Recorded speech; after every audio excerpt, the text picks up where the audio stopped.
So, dahil free time natin guys, ngayon lang nagkaka-time, so kailangan maglinis tayo ng bahay. Tapos, magbuga tag kahoy guys, kaya wala na yung masugnod. So, yan guys, ginagawa ko guys. Dahil nakatambak dyan sa gilid guys. So, yan. Akong gibuga guys. Then, pagkatapos yan guys, lilinisin ko yan guys. Kay, nindot kay diya nga area. Kay hangin kay guys at bang sa basakan. So mao na siya guys nga burnout man guna that time guys. So kay burnout man, so kailangan maglinis tayo. So lilinisin ko yan guys lahat para dyan kami kakain guys. So yan, daming kahoy na sa gilid guys. So buga to the max na guys. Mala naman na siya. So naman na akong trabaho guys. So hold it na guys, magkuan manglimpyo. Dahil after na guys, mag-garden na punta. So na ako mingkay guys, o nakitaan. Super liit guys ng miming. Yan guys. Yan, liligpitin na natin guys dahil tapos na. So wala man siya mabuhat guys kay burnout kaya na nga time guys. So mga nang limpyo na lang ko diha sa kilid. So karon na po din ako na-upload guys kay 3 days ko walay load sa wifi guys. Ambot kay walay signal. So muna isapot kay ko. So kana siya. So nagkuha po ko isa ka kauban guys. Muna siya ko ang tiglimpyo sa balay. So kanang mong siya diya guys kay at bang sa basakan guys ba din hangin kayo. So pwede ka maglagay dyan ng duyan guys. So pero walang time magstay. Bira lang ako makastay sa bahay guys dahil nasa labas lagi. So kana siya guys, giligpit na ako para na masugnod.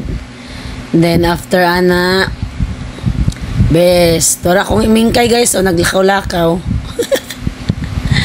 So after na guys, linis na naman.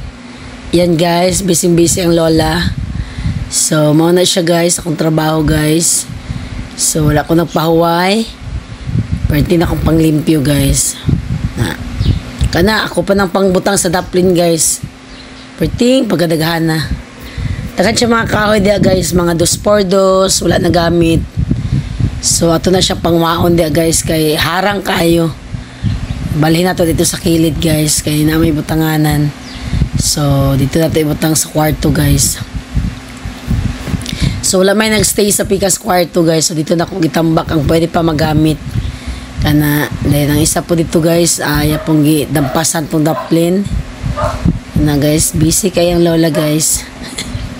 So daghan kay kahoy dia guys. So nangamala na. So pwede na siya masugnod. So ang uban niya pwede pa magamit. So ako sa pong ipadaplin guys. So mana siya diha. Ang isa to po dito ng dampas daplin.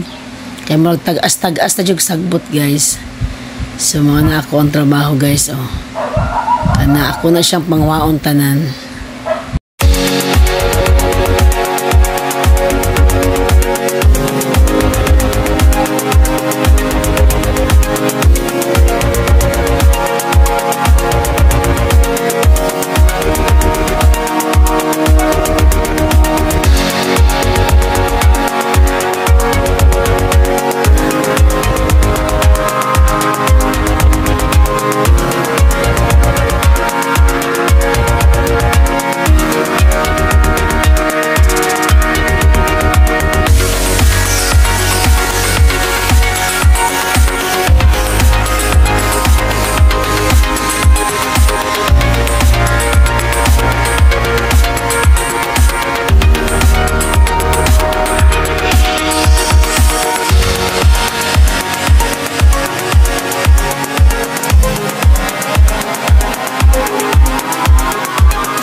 So, ayan na guys. Gilimpyo na po na akong kilid guys. Kaya dakan kagsako nga mga ngalupit guys. So, muna siya o. Dakan kayo. So, kanang mga sakwa guys. Pamutangan na po na ako ng mga yuta. So, ako nang pamutangan. Then after akong pangtamnan og mga gulay. So, dakan kay mga wala na nagamit ng mga sanina dia guys o. So, mga isa kasako po dagway na. So, imuuna lang na siya mga trapo. Dayon, ang uban na guys, kay nahatag naman ako na sa barangay guys, siguro mga 3 kasako ako mga naipon guys. So ako pong ipanghatag dito kay magamit pa man pud good. So muna siya guys, ang dili na magamit, so pwede na siya imong trapo. Para guys, kana siya puro na siya mga trapo guys. So at least ug magamit tag mga trapo na ana diadaan. So muna siya, ako siyang itambak dito sa kwarto nga wala na gamit guys. Then limpyuhan siya mo na diatanan. Bangon ng mga abubot nga nakatambak panglabay. So at least magsigitag limpyo guys para nindot rapod para walay lamok. Pero totally guys, ang mga naamang diha kato mga kahoy ba nga mga 2x2. So kana na mga galon, dakan kay galon ang gisa city para sa tractor guys. So lain akong tingog guys soon kaya bago ako na ulian guys giubo-ubo ko gilantan. So okay na, thanks Lord. Then kana guys dahan ka na siya mga bubot diya sa kilid-kilid. So ako dyan siyang gipanguha guys. So muna siya din limpyo na pod.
So guys, medyo na human na guys. So nagpaway pang lola guys. So gihangak kayo ko guys.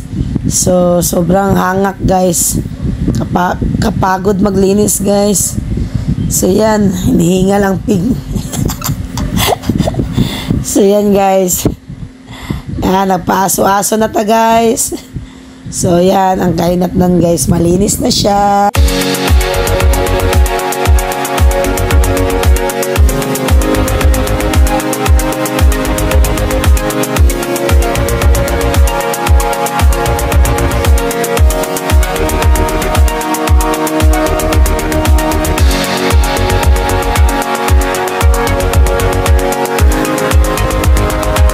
Guys, naglimpyo mi guys kay it's Sunday guys, so walay trabaho, then run out.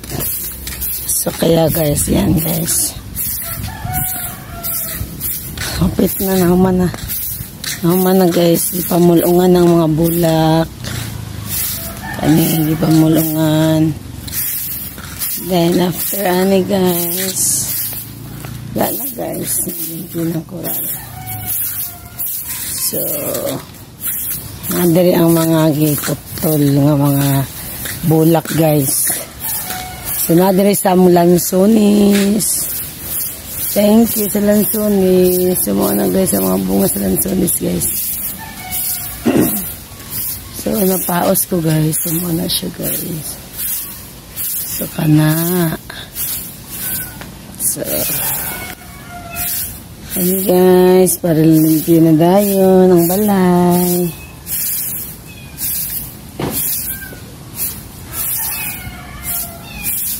Sabi masilbi guys, sabi ito magpalimpyo guys. Then naiming kayo nga nasa laag guys. Hi Ming! Wala na ara guys oh. Mingkay! Ming! Ming! Wala, nabot siya dali guys. Nasa ko guys. Ay! Hindi siya guys. Nakita din na ako siya guys. Loy kayo. Wala pa siya yung mama guys. Magigutom na siya. Ali, Ming, makaan pa, Ming.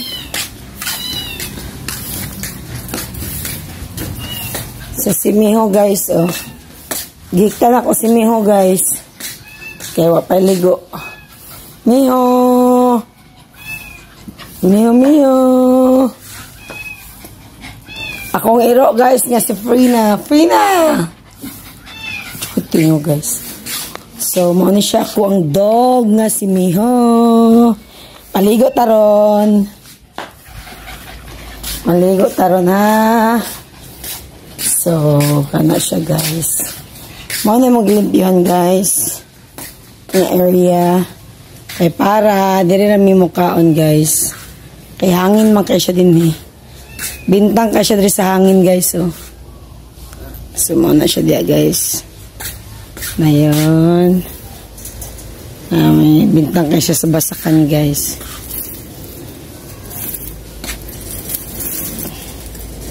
So, nindo to dyan siya kay guys.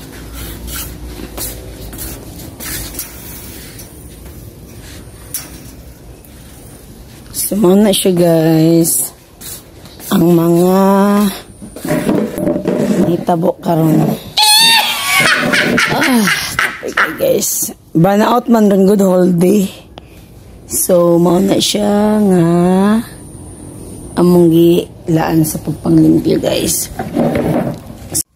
Hello guys. Kayo man naman tagpanglimpyo guys.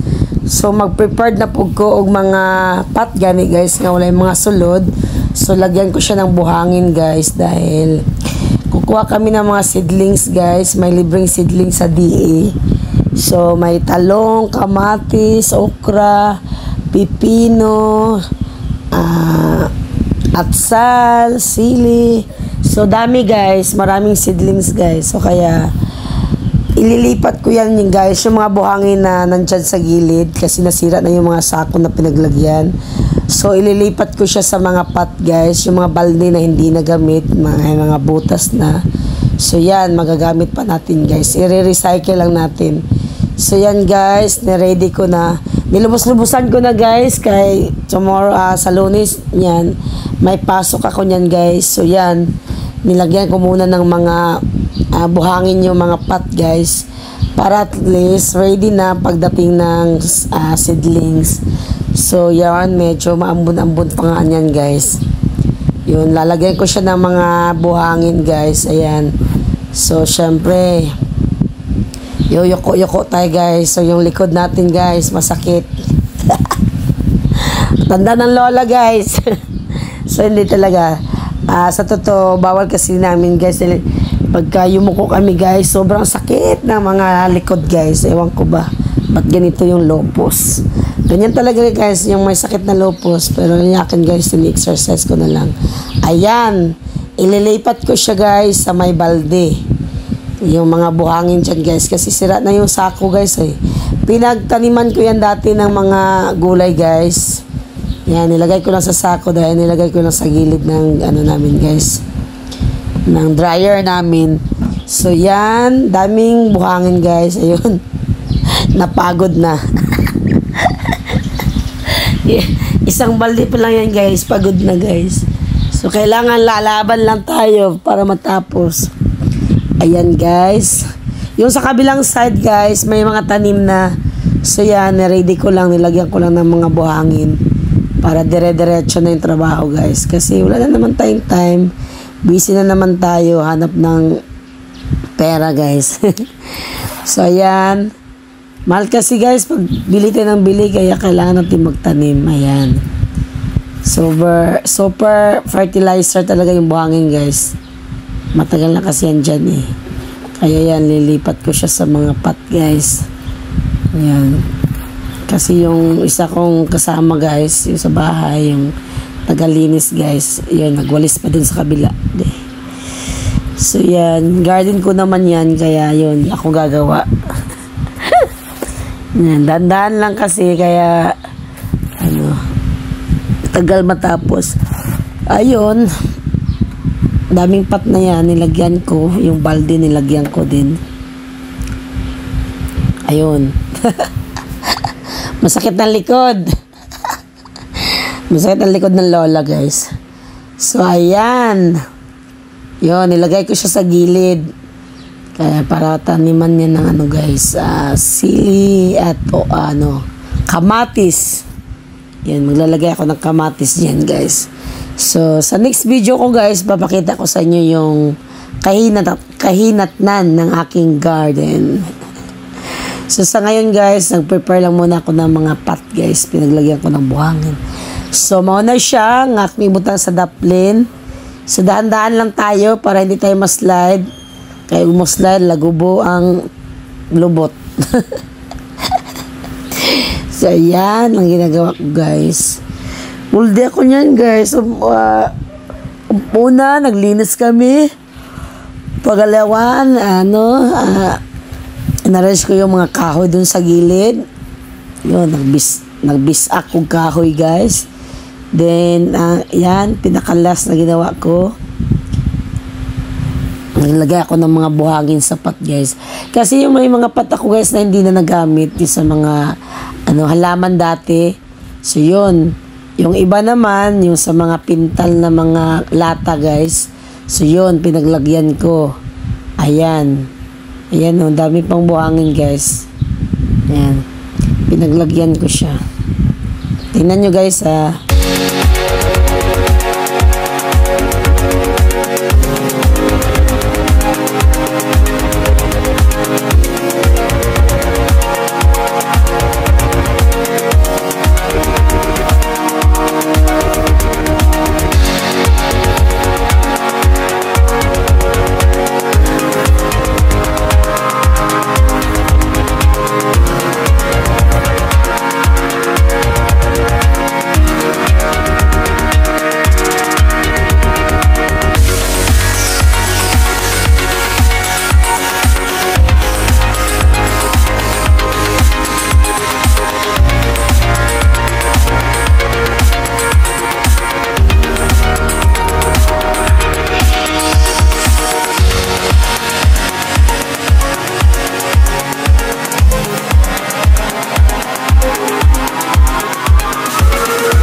Hello guys!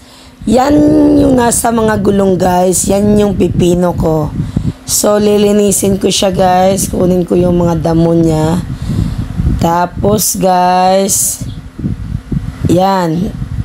Yung sa kabila guys, yun yung mga nalagyan ko ng buhangin na wala pang gulay na tanim guys.